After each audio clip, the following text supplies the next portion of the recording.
I cheated on you. How many times? Like 17. Wait, how many different dudes? Like 4 different guys. And why is that? Because he was kind of a shitty boyfriend and I wanted to. Can't just leave him? Why didn't you leave him? Because we were so in love.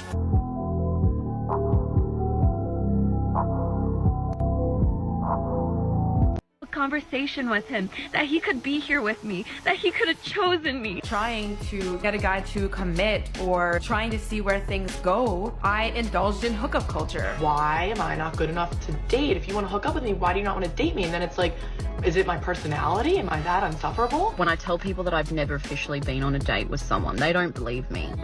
But to me, a date is like actually going to a nice restaurant that someone's planned, and I've never had that. Clearly, I'm not doing something right.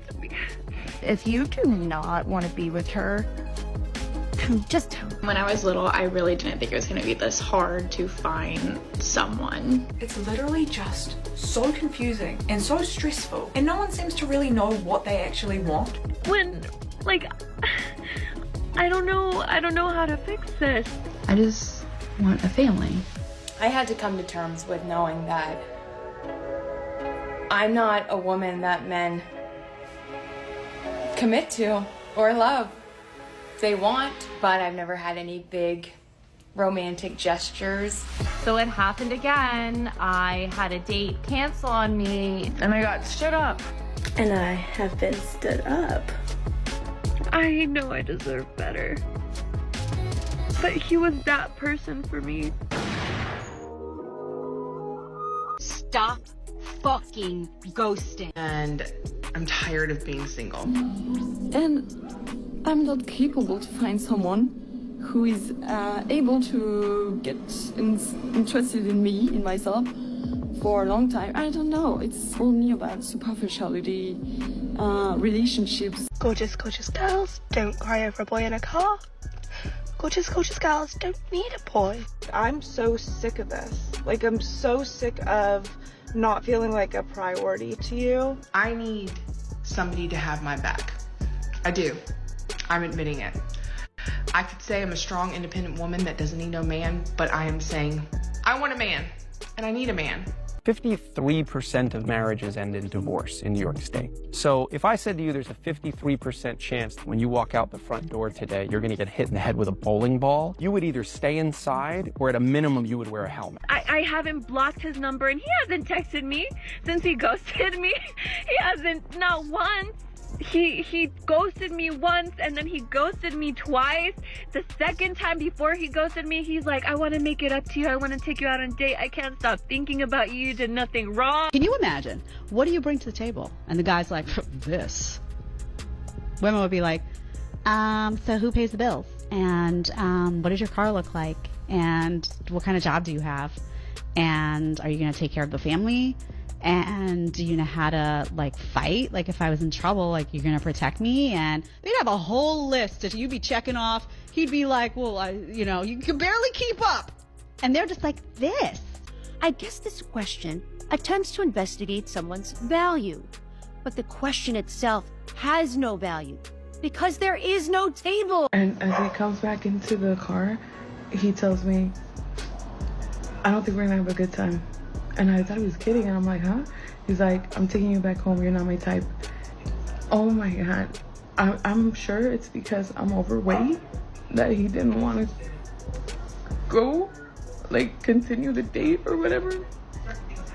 And I'm just like, wow, like, it was so fucking awkward. But people don't just want to date me in my day-to-day life. Like, if he was actually interested, then the date probably would have gone better, you know? Like, this is our second date, and he's not once told me that I was pretty or that I looked nice, and he doesn't, like, ask me questions about myself, and I know that the answer is he's just not interested. Like, I'm aware of that, but, like, neither is anybody else, and at some point, I don't want to be single forever. It's too bad Captain Ahab is a fictional person. Maybe this last girl would finally get that chance. Gentlemen, today we embark on a journey down the rabbit hole that is 304 regret. It seems like every time a MGTOW male gets their wings, 5 or more stories surface about how Western women are suffering in the toxic world of their own design. They marched, waved silly banners, and destroyed thousands of savings accounts in the name of independence, all while not understanding what responsibilities come with such a concept. In an environment where everyone must fend for themselves, it's never the men who end up suffering. After all, we spend our young lives preparing for it. Women, on the other hand, find themselves walking the streets like desert drifters, crying for purpose on every other short and reel, expecting fate to save them from their eggless demise. When you look at these sob stories all over the internet, you realize that the thoughtpocalypse is causing major collateral damage on the feminist front, and many of them apparently can't figure out why this is happening. Before we go any further with the video, let me share the comment of the day. Shout out to Punk Rock Zombie 205, who said, $30 an hour plus child support on 2 kids from a guy she says makes good money and she can't make ends meet? This is either cap or she's a heavy drug addict. I'm guessing the latter. Good observation, man. I once had a coworker who worked so many hours but was always asking other coworkers for rent money. You're definitely right when you're guessing the latter. So anyway, don't forget to reach out to my email to claim your $5. As always, guys, I'll pick one comment from each video. It could be the funniest, the most liked, or one that moved me, so don't forget to leave a comment and you may be the next winner. So be sure to hit that like and subscribe button too, as the support helps out so much, guys. So now, let's get right back into the video.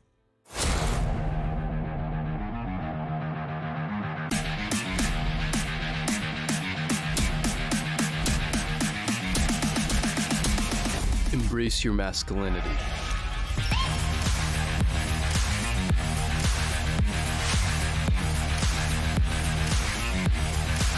Just look at this article on The Conservation, titled, "Women Take More Antidepressants After Divorce Than Men, but that doesn't mean they're more depressed."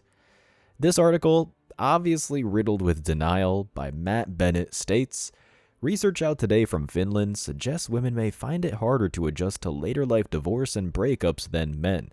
The study used population data from 229,000 Finns aged 50 to 70 who had undergone divorce, relationship breakup, or bereavement and tracked their use of antidepressants before and after their relationship ended. They found antidepressant use increased in the 4 years leading to the relationship dissolution in both genders, with women experiencing a more significant increase.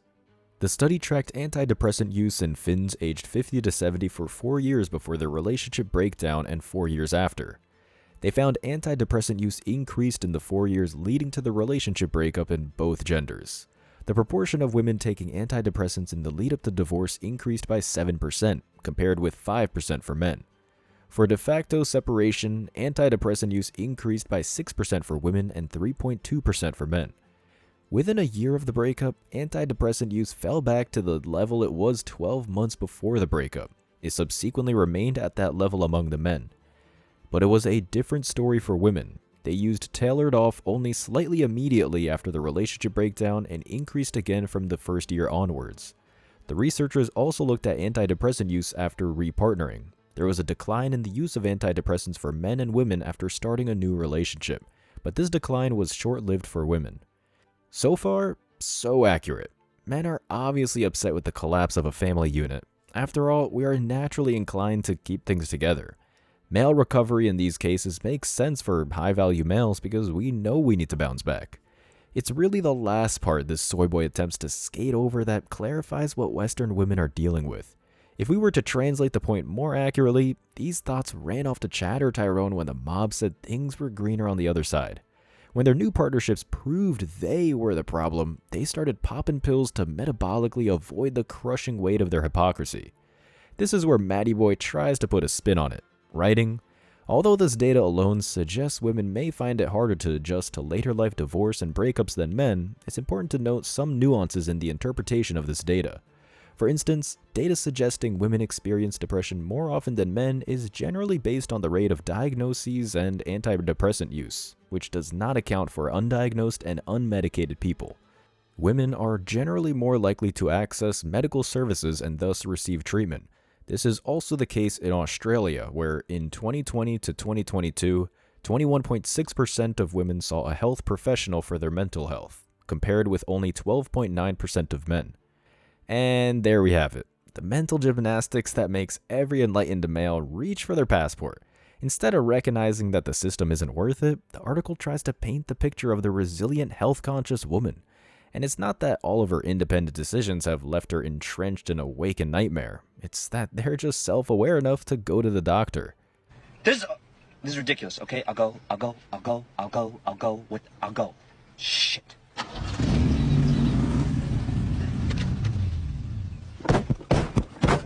God damn it! Unfortunately, this is an ongoing pandemic with simps in the West. They get hitched to a bum ride who claims with hollow reassurance, "You're the one for me," while going to a shrink for more happy drugs because you're just another notch on a bedpost that's about to crack in two. Real men know this is the game, so they steer clear of all the drama and blame that comes with these disastrous marriages. Moving away from legal unions, here's an article titled 5 Ways Feminism Has Made Women Miserable by Andrea Tantaros. They write, "Women, and the men who love us, rarely get honest about what the downsides to all this newfound feminine power are. Most of us want to get married and have kids, but very few women actually unabashedly admit it before we attain it. Most females don't like it when men don't return their calls for a second date. We care about what guys think, how we look, and whether or not we're getting our needs met. So why are women pretending like we don't, instead opting to act inauthentically above the fray? Denying the ability to be authentic is not the greatest of feelings, let's be honest. Women are so scared to admit we don't have it all, or we don't have it all together, that nobody is being honest. We're stressed out, but we're not suffering in silence. On the contrary, we're pretending our lives are perfect by posting the perfect pictures to our Instagram and Facebook accounts. But we aren't all perfect. Admitting that it's not attainable and that it's okay to accept that it is a big step that relieves stress. We are cheating ourselves of that calming concession by pretending to be too cool to care. Feminism told them we didn't need them. Then we were told to emulate them. On top of it all, we've emasculated them, and now men are fighting back quietly. American society has become increasingly anti-male. Men are sensing the backlash and are consciously and unconsciously going on strike. Breitbart has dubbed this equal but separate misery. Between the sexes, a sexodus, where men are giving up on women altogether and stepping back from society.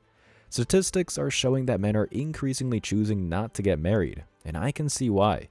With the rise of technology, men can outsource everything women were traditionally known for to their iPhone apps. If they're hungry, they can use Seamless. If they're horny, they can use Tinder.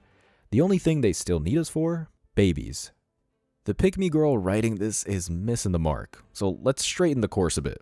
It was never the male mission to create this dystopian hell in any way.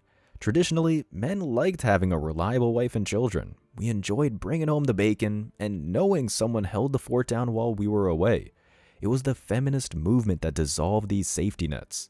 Tinder isn't a machine for male ecstasy. It's typically a site that 304s visit when they're fed the lie that they don't need their partners. We're not stepping back from society.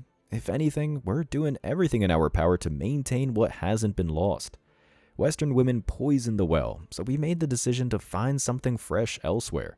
We know deep down that a society without males isn't a society at all. Newsflash, Andrea, we invented it. We built the bridges. We raised the flags. Now we're doing it again. We're just not bringing you along. Facts are facts. We simply don't need you. Like, you really just should have paid for all of our food. For one, I'm not paying for everybody's food. It's your birthday, cool, but I'm not doing that. It's 18. Why do you gotta pay for all y'all food, though? You brought 18 friends. I'm finna leave you. You staying here with them or you coming with me? Are you? Whoa, bro! What's a red flag in a guy? A red flag in a guy is when he doesn't pay for your meals. And then why do you think so? I just think that we deserve a little bit better and that my meals should be paid for by my boyfriend. Would you want him to pay for all the meals? Absolutely. So you want the more masculine male figure? Yes, I do. And then what would you bring to the table if he's paying for all the meals? I would bring my personality, my good looks, my amazing creativity. I would bring how I'm a great girlfriend, so many other things. Can I date your friend? No. She has a boyfriend. So. No, I don't. Julia, yes, it doesn't matter. You can't do that to him. Why not? You can't cheat on your boyfriend. I mean, I won't let her. Come on. You can't cheat on your boyfriend. Why? I won't let her do that to you. He's $100. Are you kidding me? You did it. Okay. Enough said. Throwing your eggs into the Western basket is throwing eggs into a basket with no bottom to catch them. Hell, if we're being honest, there won't be any eggs in the equation to begin with. The US specifically has become an environment so devoid of moral fortitude that any European Chad that hears the accent knows he has a 95% chance of getting laid. Meanwhile, women still appear to be dumbfounded as to why they can't find a relationship that sticks. Only recently have members of the cult started to question if decades of conditioning was a good idea. In a National Review article titled, "Why Don't We Tell Women What's Making Them Miserable?" Carrie Gress writes, "Over the last 5 decades, feminism has made a long march through American culture, culminating in the first female vice president of the United States. But it isn't clear that feminism's fruits are helping everyone. Happiness metrics confirm that women are struggling. Suicides, depression, substance abuse, and sexually transmitted infections have all increased dramatically over the last 5 decades. Women aren't becoming happier, just more medicated. A 2020 Pew report showed that over 50% of liberal white women under 30 have some sort of mental health issue. That statistic alone is stunning enough to indicate that something is going very wrong for the modern woman, despite the steady uptick of feminist advances." After outlining the fallout of Western society, Gress continues with, "But most American women with money, degrees, or connections will never hear that our culturally prescribed feminist lifestyle is the source of their unhappiness, struggles, and feelings of emptiness. It seems that we just allow women to free fall into truly awful states, without even so much as the quickly spoken warnings of side effects required for pharmaceutical commercials. Rarely is the suggestion made that women have been sold a poisonous lifestyle and the behaviors implied in that lifestyle are what actually need to be changed. Instead, we have a steady diet of articles such as anal sex, safety, how-tos, tips, and more, or how summer camp gave me the freedom to explore my queerness at Teen Vogue, which is marketed as the young person's guide to saving the world. College freshmen, now being oriented to their new life away from home as the school year begins, are particularly targeted in their new, savage world where anything goes as long as there is consent and maybe a mask. Heavy doses of gender exploration and safe sex practices and heaps of contraceptives are all part of the welcome at most US college campuses. These elements, which were so obvious throughout the most of human history, are the real remedy for so much that afflicts all of us. But they are things radical feminists don't want to be spoken out loud. Over the last 5 decades, a carefully constructed closed system has been created so that anything outside its boundaries is almost unthinkable. Hollywood, universities, politics, the fashion industry, magazines, daytime television, and book publishing generate enough ideological tail weaving to make sure that there is only one narrative in town. Faith and family are about the only outliers that might let the slip show. And there it is. The sadly hilarious part of this is that real men have been voicing their concerns for this dystopian future. Well, congratulations, ladies, because now you're living in it. You cry about how unfair the game has become, even though it was your choice whether or not to participate. A lot of these girls go through the 304 phase, even if they're not on OnlyFans, right? Let's say they're just doing it in real life. Oh, getting drunk, going to the club, hee hee hee, ha ha ha. Oh, I don't remember his name, whatever. They do that, and then they think they can reverse and delete. Like, okay, I'm gonna do it from 20, younger, they do it now, but say 18 to 26, and then, you know what? Clean slate, start over like nothing happened. Born again virgin, yay, I can get my innocence back. You can't get your innocence back. He's speeding a right while his hand on my coochie. He touching a millio poochie. Doing good. To reiterate, guys never wanted this in the first place. We had designed a society modeled to benefit all parties, only to have an army of thoughts convince any remaining chick with decency that this was the true key to a fictional sense of happiness. Honestly, you only have yourselves to blame. There were 2 doors in front of every one of these 304s, and they chose the one with a carousel and enough antidepressants to kill a small elephant. It's why every enlightened guy is walking away. We're no stranger to moving on. It's the feminists in their 30s that suddenly want to backpedal after banging every able-bodied west of the Mississippi. Well, here's the truth. It's just too late. We've moved on. We're finding fulfillment elsewhere. Men, let the simps and soy boys handle the scorched earth policy feminism created. There's no reason to spend your time on a generation so coddled that they do not know how to do their taxes. Enjoy your freedom. If you ask us, that's the new American dream. As always, I wish you tremendous success. Now it's your turn. What do you think? Let me know your thoughts in the comment section below. Remember that if you leave the best comment, you'll get $5. Thank you so much for watching. If you found value in this video, hit the like and subscribe buttons, ring the notification bell so you don't miss out on future uploads, drop a comment, and share it. See you in the next video. Till next time.